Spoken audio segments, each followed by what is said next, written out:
हम टीलों से उतरकर नशेब में चलने लगे। तकरीबन निस्फ मील आगे आबादी शुरू हो गई। हम मोहतात अंदाज में अंधेरी सड़कों पर चलते रहे। आधी रात बीत चुकी थी। उस इलाके की सड़कें सुनसान पड़ी हुई थी। यहाँ रहते हुए मैं रास्तों से काफी वाकिफ हो चुका था। होटल हिल्टन से बहुत दूर मैंने रास्ता बदल दिया और अब हमारा रुख कृष्ण भवन की तरफ था। पंडित भेरू का बंगला भी उसी इलाके में था। उस वक्त हम कुशादा सड़क को पार कर रहे थे। बाईं तरफ से आने वाली एक कार करीब से गुजरी तो हम पूरी तरह रोशनी में नहा गए। मैंने मधु के कान में सरगोशी की और इस तरह लड़खड़ा कर चलने लगा जैसे शराब के नशे में धुत हूं। मधु ने मुझे संभाल रखा था। वो कार हमारे करीब से गुजर गई, चंद गज आगे जाकर रुकी और फिर रिवर्स गियर में पीछे आती हुई हमारे करीब रुक गई। कार में एक ही आदमी था जो स्टीयरिंग के सामने बैठा हुआ था। वो खिड़की से गर्दन निकाल कर मधु की तरफ देखते हुए बोला, किस शराबी का बोझ उठाए हुए हो? आओ कार में बैठो, मैं तुम्हें पहुंचा दूंगा। मधु ने कहा, ये मेरा पति है जी, ज्यादा चढ़ा गया है। उस शख्स ने कहा, इसे कहीं सड़क पर डाल दो, होश आएगा तो खुद ही घर पहुंच जाएगा। तुम तो कार में आ जाओ सुंदरी। सुंदरी ने बड़ी तेजी से आगे बढ़कर उसका मुंह नोच लिया। साथ ही उसके मुंह से गंदी गालियां निकलने लगी। वो शख्स बदहवास हो गया और फिर उसे भागने में ही खैरियत नजर आई। मधु मखसूस अंदाज में बड़बड़ाई, भाग गया साला हरामी। कार काफी दूर जा चुकी थी। हम तेजी से सड़क पार करके दूसरी तरफ पहुंच गए और फिर बंगले तक पहुंचने में हमें मजीद 1 घंटा लग गया। रास्ते में हम शक्ति के बारे में बातें करते रहे थे। मधु बार बार शक्ति के बारे में इस यकीन का इजहार कर रही थी कि वो अपनी जबान नहीं खोलेगा। मैंने कहा, तुम शक्ति को कब से जानती हो? बोली, हमारी दोस्ती ज्यादा पुरानी नहीं है। लेकिन मैंने उसे समझने में गलती नहीं की। फिर बोली, मैं चेहरे ही से किसी के बारे में बहुत कुछ जान लेती हूँ और मेरे अंदाजे कभी गलत नहीं होते। मैंने कहा, मेरे बारे में तुम्हारा क्या अंदाजा है? मधु ने मुस्कुराते हुए कहा, तुम तो दुनिया में सबसे निराले हो। हर शख्स में कोई ना कोई लचक होती है, लेकिन तुम बेलौच हो। मैंने कहा, और क्या जानती हो मेरे बारे में? बोली, तुम अपना मकसद हासिल करने के लिए इंतहा तक जा सकते हो और तुम्हें इस बात की परवाह नहीं होती कि तुम्हें अपनी कामयाबी के लिए कितने आदमियों की कुर्बानी देनी पड़ती है, और तुम दूसरों से काम लेना भी खूब जानते हो। मेरे बारे में मधु का ये तज्जिया दुरुस्त था। उससे मेरी अगरचे ज्यादा मुलाकातें नहीं हुई थी, लेकिन उसने मेरे अंदर तक झांक लिया था। ताहम मधु अभी तक ये नहीं जानती थी कि मैं ये लड़ाई क्यों लड़ रहा हूँ और मेरा असल मकसद क्या था। शक्ति ने उसे यही बताया था कि हम नागराज के खिलाफ लड़ रहे हैं और नागराज के बारे में सभी लोग जानते थे कि उसे मौत के घाट उतारना ऐन कारे सवाब है। हम बातें करते हुए भेरू वाले बंगले के गेट पर पहुंच गए। मैंने इंटरकॉम वाला बटन दबा दिया। उस वक्त 1 बजने वाला था। रत्ना को मालूम था कि मैं उसके मकान की चाबी ले गया हूँ। हो सकता है वो यही समझ रही हो कि मैं वहां चला गया हूँगा और उस वक्त वो दोनों सो रही होंगी। मगर जब दूसरी मर्तबा बटन दबाया तो फौरन ही डिवाइस के नन्हे स्पीकर पर सुमित्रा की आवाज सुनाई दी। मेरी आवाज सुनकर वो मुतमईन हो गई। उसका इत्मीनान इस तरह भी हो गया होगा कि उसने अंदर इंटरकॉम के करीब लगी हुई छोटी स्क्रीन पर मुझे देख लिया होगा। भेरू ने बंगले की हिफाजत का बहुत उम्दा इंतजाम कर रखा था। गेट के 3 फुट बाहर की तरफ फर्श बाकी हिस्से से मुख्तलिफ था। 3 फुट के उस हिस्से पर किसी भी जगह कदम रखते ही गेट पर नस्ब खुफिया कैमरा ऑन हो जाता और भेरू के कंट्रोल रूम में टीवी पर गेट के आसपास का मंजर उभर आता। क्लिक की हल्की सी आवाज उभरी और गेट खुल गया। मैं मधु के साथ अंदर दाखिल हो गया और चंद गज आगे बढ़कर मधु ने पीछे मुड़कर देखा तो गेट बंद हो चुका था। मधु ने कहा, ये कौन सी जगह है? मैंने कहा, अभी कुछ देर पहले तुमने कहा था कि मैं लोगों को मुसख्खर करने की ताकत रखता हूँ। ये बंगला भी एक ऐसे ही आदमी का है जिसे मैं अपनी उस पुरस्रार कुव्वत से मुसख्खर कर चुका हूँ। उसका नाम पंडित भेरू है। मधु के मुंह से गहरा सांस निकला। जाहिर है ये नाम उसके लिए अजनबी नहीं था। शक्ति के साथ रहते हुए वो भेरू के बारे में बहुत कुछ जान चुकी थी। बरामदे वाला दरवाजा हमें खुला हुआ मिला। अंदर की तरफ सुमित्रा खड़ी थी। उसने स्क्रीन पर गेट के सामने मधु को मेरे साथ देखा होगा और अब उसकी आंखों में उलझन सी तैर गई। सुमित्रा ने मधु का नाम तो सुना था मगर उससे मुलाकात पहली बार हो रही थी। मैंने तारुफ करवाया, ये मधु है। सुमित्रा मुस्कुरा दी। मैंने पूछा, रत्ना कहाँ है? सुमित्रा बोली, वो तो सो गई है। जगा दूं क्या? मैंने कहा, नहीं, तुम हमारे लिए कॉफी या चाय बनाओ। आज तो समझो कि हम मौत के मुंह से निकल कर आए हैं। सुमित्रा बोली, मैं पहले चाय बना लाऊं फिर तफसील पूछूंगी। मैं मधु के साथ हॉल में बैठ गया। मधु बड़ी निढाल सी हो रही थी। हम एक खौफनाक मरहले से गुजरे थे। टीलों पर भागते हुए वो बार बार हांफ जाती थी और पूरा शहर टापते हुए आए थे। वो यकीनन थक गई थी और मेरी हालत भी कुछ ज्यादा अच्छी नहीं थी। टांगें शल सी हो रही थी। सुमित्रा कॉफी बना कर ले आई और उसने एक एक कप हमारे सामने रख दिया और तीसरा खुद ले लिया। वो संभल कर बैठते हुए बोली, हाँ अब बताओ क्या किस्सा है। मैंने गरम गरम कॉफी की 1-2 चुस्कियां ली और फिर उसे बताने लगा कि हम पर क्या बीती थी। मेरे खामोश होने पर सुमित्रा ने सवालिया निगाहों से मेरी तरफ देखा। बोली, तुम्हारे ख्याल में शक्ति जबान बंद रखेगा? मैंने कहा, वैसे तो शक्ति बहुत मजबूत आसाब का मालिक है, लेकिन यकीन से तो कोई बात नहीं कही जा सकती। बातें करते हुए मैंने मधु की तरफ देखा। कॉफी का कप उसके हाथ में था और वो ऊँघ रही थी। सुमित्रा ने भी उसे देखा और उसके हाथ से कॉफी का कप ले लिया। मधु ने आंखें खोल दी। सुमित्रा ने कहा, उस कमरे में जाकर सो जाओ, तुम्हें नींद आ रही है। मधु बड़बड़ाई, अच्छा, और उठने की बजाय सोफे पर ही लंबी हो गई। सुमित्रा ने मेरी तरफ देखा। मैंने कहा, छोड़ दो, थकन से तो मेरा भी बुरा हाल है। सुमित्रा ने कहा, तो फिर तुम भी सो जाओ, बातें सुबह होंगी। सुमित्रा ठीक कह रही थी। तल्ख और स्ट्रॉन्ग कॉफी पीने के बावजूद मेरे लिए आंखें खुली रखना मुश्किल हो रहा था। मैं उठकर कमरे में आ गया और बिस्तर पर गिरते ही नींद की आगोश में पहुंच गया। मैं अगले रोज दोपहर तक सोता रहा। जब बेदार हुआ तो जिस्म टूटता हुआ सा महसूस हो रहा था। आंखें खुलने के बावजूद मैं देर तक बिस्तर पर पड़ा रहा और फिर उठकर बाथरूम में घुस गया। पानी अगरचे बर्फ की तरह ठंडा था, मगर मैं देर तक शावर के नीचे खड़ा रहा। उसका फायदा यह हुआ कि सारी कुसलमंदी दूर हो गई। सुमित्रा, रत्ना और मधु हॉल कमरे में बैठी हुई थी। रत्ना मेरी तरफ देखकर बोली, तुम जिंदा हो? कई मर्तबा तुम्हें जगाने की कोशिश की, इस तरह झंझोड़ा कि मुर्दा भी आंखें खोल देता, लेकिन तुम तो मुर्दों से भी बाजी ले गए। मैंने कहा, इस वक्त तो बड़े जोर की भूख लग रही है, अगर 5 मिनट के अंदर कुछ खाने को न मिला तो तुम तीनों में से एक को खा जाऊंगा। सुमित्रा हंसती हुई किचन में चली गई और फिर वाकई 5 मिनट के अंदर अंदर मेरे सामने नाश्ता रखा हुआ था। इस दौरान भेरू भी आ गया। उस वक्त वो खासा चाको चौबंद नजर आ रहा था। मैं उसकी ये कैफियत देखकर चौंक के बगैर न रह सका, क्योंकि पहले तो वो बेपनाह मायूसी का शिकार था। वो मेरे सामने दूसरे सोफे पर बैठ गया। मैंने उसकी तरफ देखते हुए कहा, बहुत खुश हो? लगता है तुम्हारे जहन पर जो बोझ था वो उतर चुका है, खासे मुतमईन नजर आ रहे हो। भेरू ने कहा, हाँ, अब मुझे किसी से डरने की जरूरत नहीं। मैंने एक आदमी का बंदोबस्त कर लिया है जो मुझे नागराज से दूर रखेगा और मेरी रक्षा करेगा। मैं उसकी बात पर चौंक के बगैर न रह सका। मैंने कहा, क्या तुम्हें मुझ पर एतमाद नहीं? खैर, वो आदमी कौन है और तुम्हारा उससे राब्ता कैसे हुआ? भेरू ने कहा, वो बहुत अरसा पहले मेरे पास आया करता था। उसे भी नागराज से शदीद नफरत है, उस पर विश्वास किया जा सकता है। मैंने उलझी हुई नजरों से उसकी तरफ देखा। पूछा, कौन है वो? भेरू ने कहा, दीवान उदय सिंह। मैं उछल पड़ा। कहा, तुम्हारा दिमाग तो खराब नहीं हो गया? मैं तुम्हें बचाने की कोशिश कर रहा हूं और तुम खुद मौत के कुएं में छलांग लगा रहे हो। भेरू ने कहा, दीवान उदय सिंह काबिल एतमाद आदमी है, वो मुझे धोखा नहीं देगा। मैंने कहा, इस वक्त हर वो शख्स तुम्हारा दुश्मन है जिसे तुम्हारी दौलत के बारे में इल्म है। दीवान उदय सिंह भी दूसरों की तरह तुम्हारी दौलत उड़ाने का मंसूबा बना रहा है और इस मकसद के लिए उसने अमृत ठाकरे जैसे शख्स की खिदमत हासिल कर रखी। भेरू का चेहरा धुआं हो गया। बोला, क्या? मैंने कहा, मेरा ख्याल है सुमित्रा ने तुम्हें अभी तक कुछ नहीं बताया। भेरू ने कहा, नहीं, कोई खास बात? वो अपनी कैफियत पर काबू पाने की कोशिश कर रहा था। मैं उसे कल रात के वाकयात के बारे में बताने लगा। कहा, कल रात मैंने खुद दीवान उदय सिंह की बातें सुनी हैं।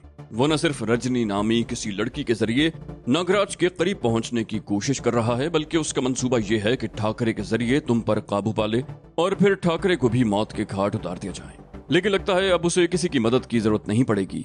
तुमने उसकी ये मुश्किल खुद ही हल कर दी है और तुम्हारी बातों से मैं इस नतीजे पर पहुंचा हूं कि तुम्हें अब मेरी जरूरत नहीं रही। ऐसी सूरत में मैं भी यहाँ रहना पसंद नहीं करूंगा। मैं रत्ना और मधु को लेकर आज शाम ही यहाँ से चला जाऊंगा।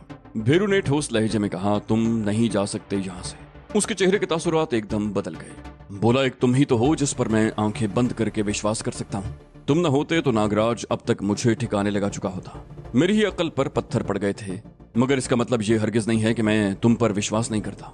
दरअसल आदमी जब हद से ज्यादा मायूस हो जाता है तो उससे नादानी में ऐसी हरकतें सरजद होने लगती हैं। मगर तुमने मुझे एक बार फिर बचा लिया। मैंने कहा, तुमने उदय सिंह से राब्ता कैसे किया? फोन पर? वो बोला, हाँ, मगर भगवान का शुक्र है कि मैंने उसे अपना पता नहीं बताया और ये कहा था कि दोबारा उससे बात करूंगा। मैंने इत्मीनान का सांस लिया।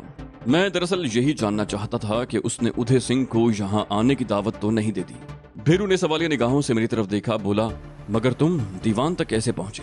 मैंने कहा, तुम तो कई दिन से शराब के नशे में डूबे हुए थे, जबकि ऐसी सूरत हाल में मदहोश नहीं, होश में रहने की जरूरत होती है। फिर मैंने उसे डॉक्टर शांता से मुलाकात से लेकर आखिर तक सब कुछ बता दिया। फिर कहा, बेला ने कहा था कि अगर मुझे उसकी पेशकश कबूल हो तो मैं पहले इस होटल के हेड वेटर नरेश से राब्ता करूं। वो मुझे दीवान उदय सिंह तक पहुंचा देता और उदय सिंह मुझे बेला या नागराज के सामने ले जाता, लेकिन मैं अपने तौर पर नागराज तक पहुंचना चाहता था। नरेश से दीवान उदय सिंह के बारे में मालूम होने के बाद मैं और शक्ति गुज़श्ता रात 9 बजे उसके बंगले पर पहुंच गए और वहां मुझे उनकी बातें सुनने का मौका मिल गया। उनकी बातों से मुझे ये पता चल गया कि नागराज और बेला कहाँ हैं और दूसरे ये इंकिशाफ भी हुआ कि तुम्हारी दौलत ने उनमें फूट डाल दी है।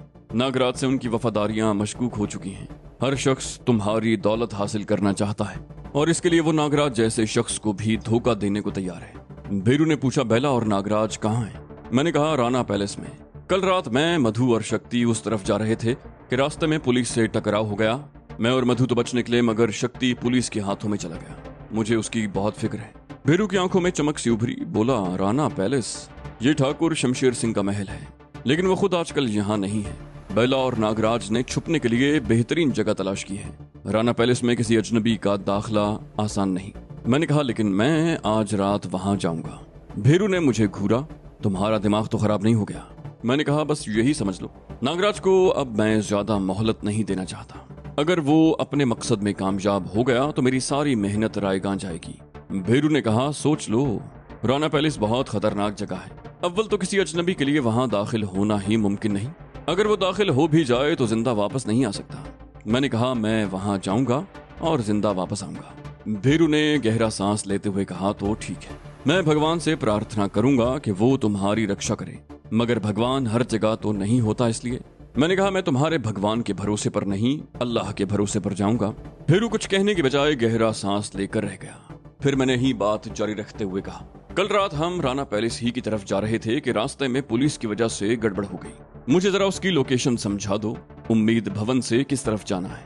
भेरू ने कहा, तुम्हें तलाश करने या किसी से पूछने की जरूरत पेश नहीं आएगी। उम्मीद भवन से तकरीबन 200 गज आगे मेन रोड के साथ एक दीवार शुरू हो जाती है। वो दीवार राना पैलेस की ही है। उसके साथ साथ आगे चलते रहना। 100 गज आगे जाकर गेट है, लेकिन मेरा मशवरा है कि एक बार फिर सोच लो। मैंने कहा, अब सोचने का वक्त नहीं रहा, अमल करने का वक्त है भेरू। ऐसा ना हो कि हम तो यहाँ बैठे सोचते रहें और वो अपना काम कर गुजरे। मैं कई मर्तबा उम्मीद भवन और उससे आगे उस फसील के सामने से गुजरा था, लेकिन मुझे मालूम नहीं था कि वही राना पैलेस है। वो फसील इतनी ऊंची थी कि उसके अंदर पैलेस की इमारत बाहर से नजर नहीं आती थी। गेट बहुत बड़ा और दोहरा था, तकरीबन 30 फुट लंबा एक गेट, उसके आगे 2 बड़े बड़े पिलर्स और उससे आगे फिर 30 फुट लंबा गेट। मैंने कभी ये गेट भी खुला हुआ नहीं देखा था और मुझे बिल्कुल अंदाजा नहीं था कि उसके अंदर मेरे लिए क्या हो सकता था। रत्ना को मैं किसी वजह से साथ नहीं ले जाना चाहता था। अलबत्ता गुज़श्ता रात के खौफनाक तजुर्बे के बाद भी मधु मेरे साथ जाने को तैयार थी और सुमित्रा भी हमारी मदद करने को तैयार हो गई थी। उसने वो इलाका देखा हुआ था और वो मुझे बता रही थी कि किस तरफ से पैलेस में दाखिल होना मुनासिब रहेगा। सुमित्रा बोली, शमशेर सिंह आजकल पैलेस में नहीं है, वो अपनी फैमिली को लेकर जयपुर गया हुआ है। जब शमशेर सिंह यहाँ होता है तो पैलेस में बड़ी रौनक होती है, लेकिन जब वो 2 महीनों के लिए जयपुर जाता है तो यहाँ 2-4 नौकरों के अलावा कोई नहीं होता। अंदर से ये पैलेस बहुत वसी और अरीज है। गेट के अंदर कदम रखते ही तुम्हें एहसास होगा कि किसी और ही दुनिया में पहुंच गए हो। वसी और अरीज लॉन, होज, स्विमिंग पूल, कुशादा बरामदे और राहदारियां, ऐसी चीजें तुमने सिर्फ फिल्मों में ही देखी होंगी। मैंने कहा, तुम तो ऐसे कह रही हो जैसे अंदर से भी उस पैलेस को अच्छी तरह देखा हुआ है। सुमित्रा बोली, कई साल पहले एक मर्तबा अंदर जाने का मौका मिला था और आज से 3 साल पहले एक मर्तबा और चांस मिला था। वो चंद लम्हों को खामोश हुई, फिर बोली, पहली मर्तबा मैं उस वक्त यहाँ आई थी जब जयपुर कॉलेज में फर्स्ट ईयर की स्टूडेंट थी। मैं कॉलेज ग्रुप के साथ माउंट अबू आई थी। उस वक्त हमें बहुत सी दूसरी तारीखी इमारतों के अलावा राना पैलेस की सैर भी करवाई गई थी। और दूसरी मर्तबा मैं रक्कासाओं के एक ताइफे में शामिल थी। जयपुर की मीराबाई को मुजरे के लिए बुलाया गया था। वो चंद दूसरी लड़कियों के साथ मुझे भी साथ ले आई थी। मैंने कहा, हैरत की बात है, पहली मर्तबा तुम स्टूडेंट की हैसियत से यहाँ आई थी और दूसरी मर्तबा रक्कासा की हैसियत से, इतना फर्क? सुमित्रा बोली, कॉलेज में तालीम हासिल करने के साथ साथ मैं जयपुर में मीराबाई से रक्स भी सीख रही थी। जब मैं मीराबाई के साथ यहाँ आई तो उस वक्त मैं इंटर कर चुकी थी। राना पैलेस में मुजरे के दूसरे दिन मैंने अचाल शिवा मंदिर में भी रक्स का मुजाहरा किया। गुरुजी को मेरा रक्स इतना पसंद आया कि उन्होंने मुझे मंदिर में रोक लिया और उस वक्त से मैं उनके चरणों में हूँ। मैंने मुस्कुराते हुए कहा, गुरुजी को रक्स पसंद आया था या तुम? भेरू अचानक बोल पड़ा, एक ही बात है, तुम इसकी सुंदरता तो देख चुके हो, रक्स देखोगे तो दंग रह जाओगे। मैंने कहा, अपने काम से फारिग हो लें तो जरूर देखेंगे। फिर कहा, तो हमें कितने बजे यहाँ से रवाना होना चाहिए? सुमित्रा बोली, हम 11 बजे चलेंगे। मैं तुम लोगों को पैलेस के सामने उतार कर एक मुकर्रा जगह पर इंतजार करूंगी। पैलेस के सामने उतारने से पहले तुम्हें वो जगह भी दिखा दूंगी ताकि वहां पहुंचने में मुश्किल ना हो। सुमित्रा आखिरी मर्तबा 3 साल पहले राना पैलेस गई थी। जाहिर है उसे सब कुछ याद नहीं रहा था। वो तफसील से घूमी भी नहीं थी। उन्हें पैलेस के एक हिस्से तक महदूद रखा गया था, लेकिन उसे बहुत सी काम की बातें मालूम हो गई थी और जो मेरे लिए मददगार साबित हो रही थी। हम ठीक 11 बजे तैयार होकर फिएट पर ही बंगले से निकले। हमने गहरे रंग के कपड़े पहने हुए थे ताकि तारीकी में नुमाया ना हो सके। मैंने कैराकॉफ राइफल लिबास के अंदर छुपा ली थी, एक खंजर भी लिबास में छुपा लिया था। मधु ने भी पिस्तौल रख लिया। मधु पिछली सीट पर बैठी और मैं सुमित्रा के साथ पैसेंजर सीट पर बैठ गया। कार बंगले से निकलकर मुख्तलिफ सड़कों पर दौड़ती हुई उम्मीद भवन की तरफ निकल आई। राना पैलेस की दीवार सड़क के साथ साथ 1 मील तक चली गई थी। दूसरी तरफ भी दीवार की तवालत उतनी ही थी। चारों तरफ 1 मील तक फैली हुई 4 दीवारी से अंदाजा लगाया जा सकता था कि अंदर से पैलेस कितना वसी और कितना शानदार होगा। चारों तरफ चक्कर लगाने के बाद हम मेन गेट वाली सड़क पर निकल आए। गेट से तकरीबन 150 गज आगे निकलकर सुमित्रा ने कार के हेडलैंप्स बुझा दिए और यू टर्न लेते हुए सड़क के दूसरी तरफ कार को दरख्तों के एक झुंड में ले जाकर रोक लिया। उसने कहा, मैं यहाँ तुम लोगों का इंतजार करूंगी। गेट से निकलकर यहाँ तक आने में तुम लोगों को ज्यादा दुश्वारी पेश नहीं आएगी। वो कार को दोबारा सड़क पर ले आई और हेडलैंप्स रोशन कर दिए। पैलेस के गेट के सामने पहुंचते ही इंजन बंद हो गया और कार रुक गई। सुमित्रा बार बार इग्निशन की घुमाती रही। हर मर्तबा कार का इंजन गुर्रा कर खामोश हो जाता। सुमित्रा अपनी तरफ का दरवाजा खोलकर नीचे उतर गई और बोनट उठा दिया। पैलेस के गेट का एक जेली दरवाजा खुला और एक लंबा तड़ंगा आदमी बरामद हुआ। ये दरवाजा दोनों पिलर्स के दरमियान था। वो शख्स गेट का मुहाफिज था। उसने राजस्थानी लिबास पहन रखा था, सर पर पगड़ी और कमर पर तलवार लटकी हुई थी। उसे कार की तरफ आते देखकर मैंने अपनी तरफ का दरवाजा खोला और बड़ी आहिस्तगी से नीचे उतरकर कार के पीछे छुप गया। उस आदमी ने करीब आते हुए कहा, क्या हुआ तुम्हारी कार को? इसे एन गेट के सामने खराब होना था। उसके लहजे में रोब नुमाया था। जाहिर है वो राना पैलेस का गार्ड था। ऐसी जगहों के तो मामूली और अदना मुलाजिम भी शेर होते हैं। सुमित्रा ने उसकी तरफ देखते हुए कहा, क्या करूं महाराज, इंजन में कोई खराबी हो गई है तो मैं क्या कर सकती हूँ? वो आदमी चौंक गया, बोला, ओह, तुम्हारे साथ कोई मर्द नहीं है? सुमित्रा बोली, नहीं महाराज, मेरी दीदी है, वो भी परेशान हो रही है। मुहाफिज बोला, यहाँ तो तुम्हें इस वक्त कोई भी नहीं मिलेगा। ठहरो, मैं सोचता हूँ तुम्हारी क्या मदद कर सकता हूँ। मैं चौपाई की तरह हाथों और घुटनों के बल रेंगता हुआ कार के ऊपर से घूमकर दूसरी तरफ आ गया। इस दौरान मैंने कैराकॉफ भी निकाल ली थी। वो लंबा तड़ंगा मुहाफिज सुमित्रा के साथ बिल्कुल चिपका हुआ इंजन पर झुका हुआ था। मैं समझ गया कि वो उसकी मदद किस तरह करना चाहता है। मैं बड़ी आहिस्तगी से उसके पीछे पहुंचकर खड़ा हो गया और राइफल की नाल उसकी पुश्त पर लगा कर गुर्राया, सीधे खड़े हो जाओ महाशय। अगर कोई बहादुरी दिखाने की कोशिश की तो इस राइफल की सारी गोलियां तुम्हारे शरीर में सुराख कर देंगी। वो एक झटके से सीधा हो गया। सुमित्रा भी तेजी से उसके करीब से हट गई। मुहाफिज ने दोनों हाथ ऊपर उठा दिए, बोला, कौन हो तुम लोग? इस हरकत का मतलब जानते हो? मैंने कहा, बहुत अच्छी तरह जानता हूँ। अगर शराफत का सबूत दोगे तो तुम्हें कोई नुकसान नहीं पहुंचाया जाएगा। हम कोई चोर डाकू नहीं है, सिर्फ पैलेस की सैर करना चाहते हैं। मुहाफिज गुर्राया, पछताओगे तुम लोग। मैंने कहा, पछताने की आदत हमारी बहुत पुरानी है, आज भी पछता लेंगे। मधु कार से उतर आई थी। सुमित्रा दोबारा ड्राइविंग सीट पर बैठ गई। इस मर्तबा पहली ही कोशिश में इंजन स्टार्ट हो गया। वो हाथ हिलाती हुई कार को आगे बढ़ा ले गई। मैंने मुहाफिज को राइफल से धक्का दिया, कहा, अब तुम भी चलो गेट के अंदर, और तुम्हारे दोनों हाथ सर से ऊपर ही रहने चाहिए। हम गेट के अंदर आ गए। मधु ने गेट बंद कर दिया। दोनों पिलर्स के दरमियान अंदर की तरफ गार्ड रूम था। मुहाफिज ने ठीक कहा था, वो अकेला ही था। दरअसल मुहाफिज की ड्यूटी तो महज खानापूरी के लिए थी। उसकी कमर पर तलवार भी सिर्फ नुमाइश के लिए थी, वरना यहाँ किसी मुहाफिज की जरूरत ही नहीं थी। कोई अहमक ही राना पैलेस में दाखिल होने की हिम्मत करता। गार्ड रूम में पहुंचकर मैंने मुहाफिज को फर्श पर औंधा लिटा दिया और मेरा इशारा पाकर मधु ने उसके सर से पगड़ी उतार ली और उसी से उसके हाथ पुश्त पर बांधने लगी। और फिर मैं भी उसकी मदद करने लगा और उसके पैर भी सख्ती से बांध दिए। पगड़ी ही का एक टुकड़ा फाड़ कर उसके मुंह में ठूस दिया। मैंने कहा, मेरा ख्याल है 2 घंटों तक तुम इस तरह आराम से पड़े रह सकते हो। हम वापस जाते हुए तुम्हें खोल देंगे। मैं और मधु गार्ड रूम से बाहर आ गए।